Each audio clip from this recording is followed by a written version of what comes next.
স্বয়ং মাবুদ সাক্ষী দিয়েছেন, স্বয়ং মাবুদ সাক্ষী প্রদান করেছেন। জোরে কোন সুবহানাল্লাহ। কি ওমা ইয়ানতিকু আনিল হাওয়া ইন হুয়া ইল্লা ওয়াহয়ু ইউহা। আল্লাহ রাব্বুল আলামিন বলেন, আমার নবী প্রবৃত্তির তাড়নায় নিজের বন গড়া প্রবৃত্তির তাড়নায় বশবর্তী হয়ে কোনো কথা বলেন না। আমার নবী যা বলে থাকেন আমি আল্লাহর পক্ষ থেকে ইউহি। জোরে কোন সুবহানাল্লাহ। এই সাক্ষ্য আল্লাহ পাক নিজে দিচ্ছেন।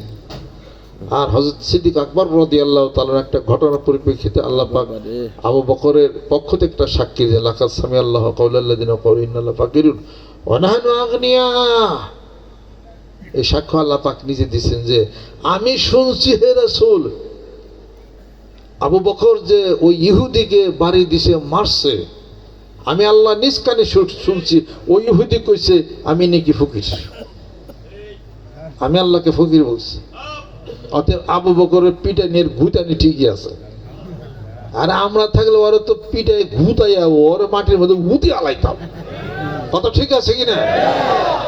আপনারা কি করতেন? আল্লাহরে দেয় গালি, আর রসুলকে দিবে গালি, কোরআনকে গালি দিবে। বাংলার জমিনের মুখে তার কোনো অস্তিত্ব থাকতে পারে না, সম্পর হয়ে যেতে হবে। নাস্তিকবাদের আস্তানা উড়িয়ে দাও, ঘুরিয়ে দাও, বলতে হবে। দয়াল নবীর শত্রুরা, ইসলামের শত্রুরা, আল কোরআনের আলো ঘরে ঘরে জালো, আল হাদিস শরীফের আলো ঘরে ঘরে জালো, সুন্নাতের আলো ঘরে ঘরে জালো, আত্মশুদ্ধির আলো ঘরে ঘরে জালো, বায়াতের আলো ঘরে ঘরে জালো।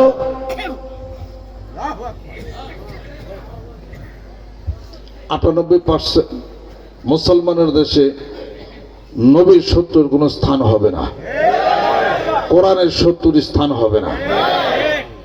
আপনার সাথে শত্রুতা করতে পারে, আপনি কিছু নিয়ে গেল, হয়তো পিছন দিক থেকে একটা থাপড়ি লাত্তি দিছে, সহ্য করে নেন। কিন্তু আল্লাহকে বলবে কিছু, রাসূলকে কিছু বলবে, কোরআনকে কিছু বলবে, এই মর্মে একটি আইন পাশ করা দরকার বাংলার জমিনে। যে আইন হবে, এখন আইন হলো 2 বছরের কারাদণ্ড যদি কেউ ইসলামকে কটাক্ষ করে এবং রাসূলকে নবীকে কিছু বলে, তাহলে পরে 2 বছরের কারাদণ্ড, মানে সর্বোচ্চ। সংসদে আইন এবং বিল পাশ করে কোরআনের বিরুদ্ধে বলবে, হেজিটেশন সৃষ্টি করবে, রাসূলের বিরুদ্ধে বলবে, আল্লাহর বিরুদ্ধে বলবে, এই ধরনের শয়তান প্রকৃতি যারা আছে তার নাগরিকত্ব কেড়ে তাকে দেশ থেকে বের করে দেওয়া, অথবা তাকে যাবজ্জীবন কারাদণ্ড দেওয়া। 2 একজনকে এরকম দিলে বাদ বাকি সব হুঁশিয়ার হয়ে যাবে। বাংলাদেশকে ওর সাফ কলারা, বাংলাদেশের মালিক কে? আল্লাহ। বাংলাদেশ দিছেন আল্লাহ কাকে? কোরআনের দলিল বলতেছি আমি, আন্নাল আরদা ইয়ারিসুহা ইবাদিয়াস সালিহুন। আল্লাহ রাব্বুল আলামিন বলতেছেন এই জমিনের মালিক হলো আমার নেককার বান্দারা। জোরে কোন সুবহানাল্লাহ। আমার রাসূলের কথা, কোরআনের কথা, আমি আল্লাহর কথা যারা বলবে, এই জমিনের মালিক একমাত্র তারাই হবে। জোরে জোরে কন্না সুবহানাল্লাহ। কথা ঠিক আছে? কোন একদিন গোটা বিশ্ব পৃথিবীর বুকে এই ইসলামের এই পতাকার হিসাবপত্র সব উড়বে। কারণ কি? কারণ হলো, বইটা দেন একটা, মনে করেন এটা কোরআনুল কারীম, তাই না? আমাদের বক্তৃতার মঞ্চের টেবিলের মধ্যে কোরআন থাকে। কোরআন মানুষ বিশ্বাস করে কিনা? মুসলমান মানে কিনা? ভালোবাসে কিনা? আপনি বক্তৃতা দেন কোন দলিলের রূপে? কোন মানব রচিত যাহা বলেন তাহা এটা নীতি না, এটা হলো কুনীতি এবং দুর্নীতি। এটা কোরআন যা বলে এই নীতি হলো ঠিক, হাদিস শরীফ যা বলে এই নীতি হলো ঠিক। আমি তো কোরআন দিয়ে কথা বলতেছি, আমি তো হাদিস শরীফ দিয়ে কথা বলতেছি, আমি এটা কথা ঠিক কিনা? অতএব আমাদের একজন মালিক আছে, যেই মালিকের কথা কালামুল্লাহ কোরআন। জোরে বল সুবহানাল্লাহ। এই কোরআনই একমাত্র মানুষকে অন্ধকার থেকে আলোর দিকে নিয়ে যেতে পারে, আর কিছু দিতে পারে না। দলিল আছে না? নাই? কি দলিল? আলিফ লাম রা কিতাবুন আনজালনাহু ইলাইকা লিতুখরিজান নাসা মিনাজ যুলুমাতি ইলান নূর। এই কিতাব, এই কোরআনুল কারীম, হে নবী, তোমার উপরে আমি অবতীর্ণ করেছি যাতে করে তুমি মানুষদেরকে অন্ধকার থেকে আলোর দিকে নিয়ে যাবে। যেরকম সুবহানাল্লাহ। তাহলে অন্ধকার কি? মারামারি, কাটাকাটি, হানাহানি, রক্তপাত, চাচা মারে ভাইস্তারে, ভাইস্তা মারে চাচারে, মানুষ খুন হয়ে যায়। এই সমস্ত অন্ধকার সমাজের বুকে থাকবে না যদি তুমি কোরআনের আইন প্রতিষ্ঠা করতে পারো। জোরে কোন সুবহানাল্লাহ।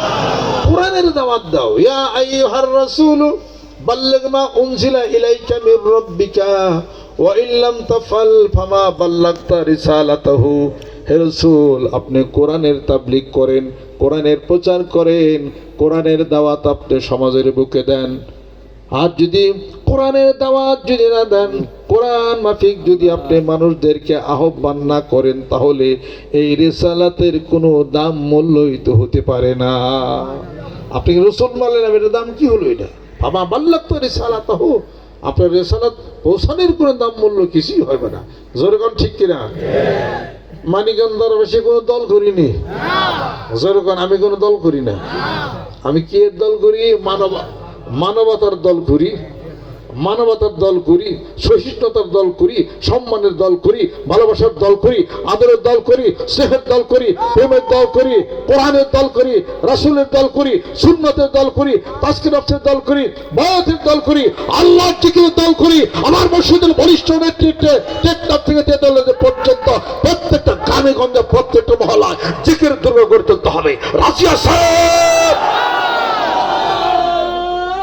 তাকবীর, আল্লাহু আকবার, নারে তাকবীর, আল্লাহু আকবার। আল কোরআনের আলো ঘরে ঘরে আলো, আল হাদিস শরীফের আলো ঘরে ঘরে আলো, সুন্নতের আলো ঘরে ঘরে আলো, বায়াতের আলো ঘরে ঘরে আলো, নারে তাকবীর, আল্লাহু আকবার।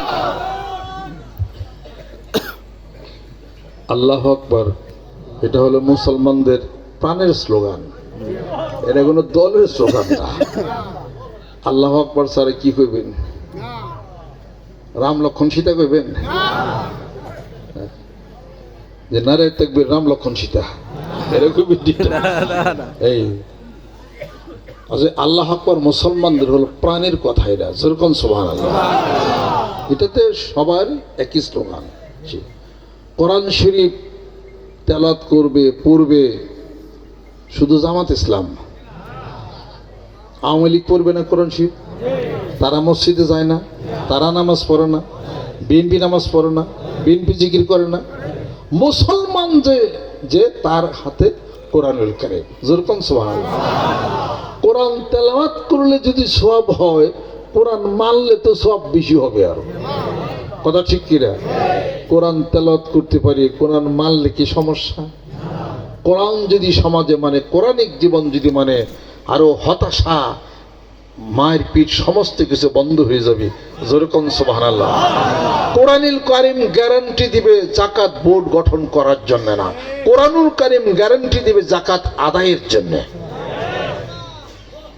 কোরআন যখন রাষ্ট্রীয়ভাবে কোরআনিক জীবন যখন হবে, তখন সরকার প্রধান অর্ডার দিবে, ফরিদপুর যতগুলো ধনী মানুষ আছো সবার আজকে থেকে ফরমান জারি হয়ে গেল, নির্বাহী আদেশ, ধনী মানুষদের লিস্ট করা হোক, বাধ্যতামূলক তাদের জাকাত আদায় করতে হবে ইনশাআল্লাহ। ফরিদপুরের ধনী মানুষরা যদি জাকাত আদায় করে, ফরিদপুরে গরিব থাকবো না। জোরে কোন সুবহানাল্লাহ। মানিকগঞ্জে যত ধনী মানুষ আছে সরকারিভাবে বাধ্যতামূলক জাকাত আদায় করতে হবে, তাহলে মানিকগঞ্জে যা গরিব আছে গরিব থাকবো না। সুবহানাল্লাহ। ঢাকাতে যারা আছে সারা বাংলাদেশে যদি অর্ডার দেয় কোটি কোটি টাকা সরকারের তহবিলে জমা হয়ে যাবে। সেখান থেকে বেকার ভাতা, সেখান থেকে গরিবদেরকে চালানো কোনো ব্যাপার হবে না। আল্লাহ পাক যে আইন করেছেন কোরআনুল কারীমের মধ্যে, ওইটা বাস্তবে যদি মানুষ দিতে পারে তাহলে কোনো অভাব, কোনো দুঃখ, কোনো কষ্ট কিছুই থাকবে না। কোরআন তেলাওয়াত করেন, করোনা হবে না। নামাজ পড়েন, করোনা হবে না। জিকির করেন, করোনা হবে না। কোনো হাফেজ করোনায় মরছে নি? মরছে কারা? যারা মোটা তাজা সুন্দর হেরাই মরছে। সুবহানাল্লাহ। যারা করোনা থেকে ডরাইছে বেশি হয়ে গেলে মরছে বেশি। আমরা করোনা থেকে ডরাই রেখে আমি জিকির করছি। জিকিরের সময় কিসের করোনা আমার ভাইরা, এই কিসের নিভা ভাইরাস, কিসের আনফাস, কি কও তোমরা কিনা? আল্লাহর জিকির, কোরআন শরীফ তেলাওয়াত এবং নামাজ উইরা যাবে। সুবহানাল্লাহ। বিশ্বাস হয়? কে করোনার মধ্যে তো বাইছে এবং তাই নাই। ও নতুন বক্তৃতা দিতেছি, বিহাব করে বুঝেন নাকি একবারে? এই কত করোনার মধ্যে কত মানুষ আমার সাথে সাক্ষাৎ আসছে, কথাবার্তা করছি। কিসের নাকের মধ্যে বলো কি একটা ই বান্ধে, কি টোনা নাকি ওটা মাছ দূর, ওটাতে আমি চ্যাংগাতে ফালাই দিচ্ছি।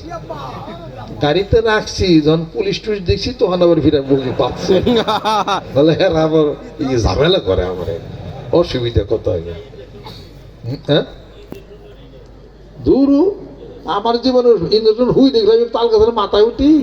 আমি ইংলিশ আমার নিবার গেছি, আমি ইংলিশের মধ্যে আমি ওগুলোর মধ্যে নাই। ওটা মাথা খেয়াল করছেন? যারা ইঞ্জেকশন নিয়েছেন তাকে খাইতে নিয়েছে, হয় নাই? হয়তো বুঝছে দেখে। এই যে চুলকানি হইছে করোনা ইঞ্জেকশন নিয়ে, এটা খারাপ না ভালো? খারাপ কিনা? নো, খারাপ না ভালো এটা। তার মানে ইঞ্জেকশন দিয়া যে এখন শরীরে অ্যালার্জি চুলকানি হয়েছে, ওই জিনিসের খারাপটা দেহ থেকে বের হয়ে যেতেছে। কোনো সমস্যা মনে করেন না, ডরাইন না। ডরাইলে গোল ডর বাড়বো,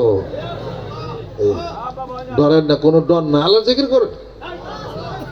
নিম পাতা জাল দিয়া গরম পানি হালকা যখন গরম গরম থাকবে, বেশি গরম না, ওইটাতে গোসল করবেন, এক চাক আদা খাইবেন, শেষ। আর করলা উস্তার পাতা এটারে করে পানি দেয়া আর নিমের পাতা দিয়া পানি দিয়া এটারে গুলাইয়া ওই বালতির মধ্যে নিয়ে পাও ভিজিয়ে ছিবেন, তাতে আপনার ওই